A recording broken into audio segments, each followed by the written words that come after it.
ကျောင်းနောက်ကြတော့မဲ့အခြေအနေဖြစ်နေလို့ကောင်မလေးကပေါက်စီကြီးကြီးတစ်လုံးကိုပါဇက်ထဲထည့်ကြိုက်ထားရင်အလောတကြီးပြေးထွက်လာပါတယ်။အဲ့ဒီအချိန်မှာသူ့နောက်ကနေတယောက်ကလှမ်းခေါ်လိုက်တာကြောင့်လှည့်ကြည့်လိုက်တော့သူ့သဘောကျနေတဲ့ကောင်လေးကကားနဲ့လိုက်ပို့ပေးမယ်လို့ပြောနေတာကိုတွေ့လိုက်ရတယ်။ကျောင်းနောက်ကြမှာဆိုလို့ညင်းဖို့လည်းမဖြစ်နိုင်တော့ပဲကောင်မလေးကချက်ချင်းပဲကားပေါ်တက်လိုက်ရကကားရဲ့နောက်ခုံမှာထိုင်ပြီးတော့သူကြိုက်ထားတဲ့ပေါက်စီကိုပဲစိုက်ကြည့်နေတယ်။ပေါက်စီနန်းကအရန်ပြင်းနေတော့ကောင်လေးအနက်မခံနိုင်ပဲစိတ်ပြတ်သွားမလား။အဲ့ဒီအနန်းကြောင့်သူ့ကိုမကြိုက်တော့ဘူးဆိုရင်ဘယ်လိုလုပ်မလဲဆိုပြီးလမ်းတစ်လျှောက်လုံးစိုးရိမ်နေခဲ့တယ်။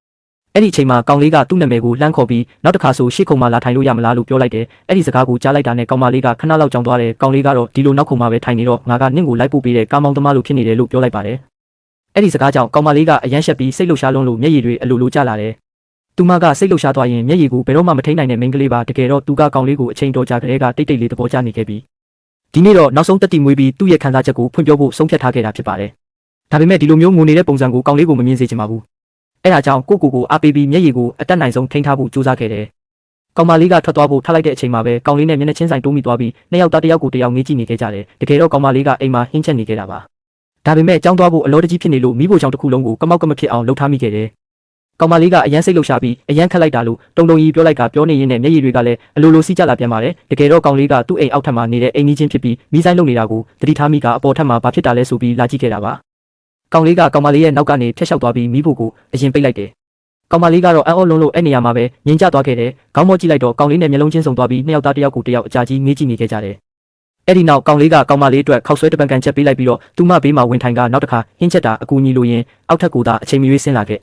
့မိဖို့ချောင်းကိုလည်းထပ်ပြီးကမောက်ကမဖြစ်အောင်တတိထားနောက်ပြီးမငုံနဲ့တော့လို့နူးနူးညံ့ညံ့ပြောလိုက်တယ်။အဲ့ဒီအချိန်ကစပြီးကောင်လေးကကောင်မလေးရဲ့နှလုံးသားထဲကိုတကယ်ဝင်ရောက်သွားခဲ့ပါတယ်။အတွေ့အကြုံကနေတတိပြန်ဝင်လာတဲ့အချိန်မှာကောင်မလေးကထွက်သွားဖို့လှုပ်လိုက်ပေမဲ့မတော်တဆခေါင်းနဲ့တိုက်မိသွားခဲ့တယ်။ကောင်လေးထွက်သွားပြီးတဲ့နောက်မှာတော့သူ့ကြောပေါ်မှာသူမကြောင့်ပြေးကြံခဲ့တဲ့အမှတ်သားတစ်ခုကိုတွေ့လိုက်ရတယ်။အဲ့ဒီမြင်ကွင်းကြောင့်ကောင်မလေးကစိတ်ထဲမှာလုံးဝပြိုလဲသွားပြီးသူ့သဘောကျနေတဲ့ကောင်လေးရှိမှအဆက်ကွဲစရာတွေကြီးပဲလုံးမိတယ်လို့တွေးပြီးမျက်ရည်တွေကိုဘလို့မှမထိန်နိုင်တော့ပဲစက်တိုက်ငုံနေခဲ့တယ်။ကောင်လေးကဂျူနီယာကျောင်းသားတွေနဲ့အလယ်တန်းကျောင်းသားတွေရှိမှမိန်ကုန်းပြောနေပြီးကောင်မလေးကတော့ပြိတ္တထဲကနေသူ့ကိုတိတ်တိတ်လေးငေးကြည့်နေခဲ့တယ်။အဲ့ဒီအချိန်မှာသူ့တငယ်ချင်းအရင်ကသူကတကယ်ချောတာနော်။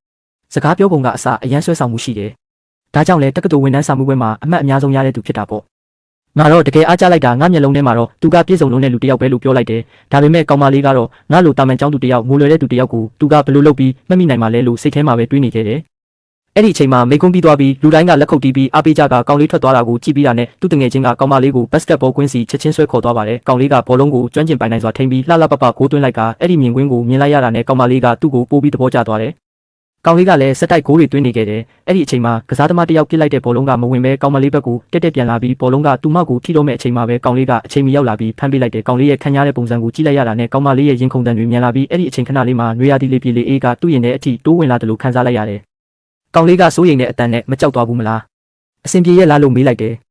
ကောင်မလေးကအဆင်ပြေတယ်ဆိုပြီးခေါင်းညှိပြလိုက်ပေမဲ့ကောင်လေးကသူ့ခေါင်းကိုဖုတ်ခွာလေးပုတ်ပြီးနောက်တစ်ခါဆိုတတိထားတော့လို့ပြောလိုက်တယ်။ကောင်မလေးကတော့နေရာမှာတင်ကြောင်ပြီးရက်နေမိကသူ့တငယ်ချင်းကလည်းအလေးနဲ့မေးပြီးနင်းတို့နှစ်ယောက်ဘယ်တော့မှရင်းနှီးသွားကြတာလဲလို့မေးလိုက်တယ်။အတန်းဖော်တွေကလည်းသူကနေ့ရက်ချစ်သူကောင်လေးလားလို့ဝိုင်းမေးကြကအဲ့ဒီအနားမှာရက်နေတဲ့ကောင်မလေးတစ်ယောက်ကတော့ဒေါသတွေအပြည့်နဲ့ကြည့်နေခဲ့တယ်။အတန်းဖော်တွေကလည်းကောင်မလေးနောက်ကိုလိုက်ပြီးအမှန်အတိုင်းပြောပြပါလို့လိုက်မေးနေခဲ့ကြတယ်။ကောင်မလေးကရှက်လဲရှက်တယ်လို့စိတ်လဲလှုပ်ရှားနေပြီးငါနဲ့သူနဲ့ဘာမှမပတ်သက်ဘူးလို့ပြောလိုက်ပြီးချက်ချင်းပဲထွက်ပြေးသွားခဲ့တယ်။အဲ့ဒီညမှာတော့ကောင်မလေးကအိယာပေါ်မှာဆောင်းကိုတင်းတင်းဖက်ထားရင်လှဲနေတာဖုန်းထဲမှာစာတိုးတွေကတစောင်းပြီးတစောင်းစက်တိုက်ဝင်လာနေတာကိုကြည့်နေခဲ့တယ်။သူကအလင်းမြန်စာပြန်ပို့ပြီးရှင်းပြဖို့ကြိုးစားပေမဲ့အတန်းဖော်တွေကတော့သူပြောတာကိုမယုံကြပါဘူး။ကောင်မလေးကသူ့ကိုသဘောကျနေတဲ့အကြောင်းများအားလုံးသိသွားကြပြီလားလို့တွေးမိပြီးရုတ်တရက်ငိုချလိုက်တယ်။အရန်ရှက်ဖို့ကောင်းတာပဲ။တကယ်ကိုအရန်ရှက်ဖို့ကောင်းတာပဲလို့ပြောရင်းမျက်ရည်တွေကျနေခဲ့တယ်။အဲ့ဒီအချိန်မှာကောင်လေးကရေချိုးပြီးလို့အခန်းထဲကိုပြန်ရောက်လာတာနဲ့ငိုတန်ကိုကြားလိုက်ရပါတယ်။နေရန်ကထပ်ပြီးတုံခါနေတာကိုသတိထားမိပြီးဒီကောင်မလေးကဒီလိုဖြစ်အောင်ဘယ်လိုလုပ်နေနိုင်တာလဲလို့စိတ်ထဲမှာတွေးလိုက်တယ်ပြီးတော့သူကဖုန်းကိုကောက်ကင်လိုက်ပြီးကောင်မလေးတင်ထားတဲ့ line ပေါ်ကစာတွေကိုတွေးလိုက်ရပါတယ်။အရင်တုန်းကသူပေးခဲ့တဲ့တ िश ူးကိုလည်းတပ်ပုံထဲမှာတွေးလိုက်ရတယ်။အဲ့ဒါကြောင့်ကောင်မလေးရေးထားတဲ့နေ့စဉ်မှတ်တမ်းတွေကိုတစ်ခုချင်းဖတ်ကြည့်လိုက်ကဖတ်ရင်းနဲ့ကောင်မလေးဖုန်းကွယ်ထားတဲ့လှုပ်ဝက်ချက်အားလုံးကိုသိသွားခဲ့တယ်။အဲ့ဒီနောက်အိမ်တကားကိုဖွင့်ပြီးအထဲဝင်လိုက်တော့ကအရန်ရှက်နေပြီးစိတ်လှုပ်ရှားနေတဲ့ကောင်မလေးရဲ့ပုံစံကိုပြန်တတိယလာခဲ့တယ်။အဲ့ဒီအခိုက်အတန့်ကိုပြန်တွေးလိုက်တာနဲ့ကောင်လေးကလည်းသူ့ခံစားချက်ကိုမထိန်နိုင်တော့ပဲသူ့ရဲ့ရင်ခုန်တန်တွေလည်းမြန်လာခဲ့တယ်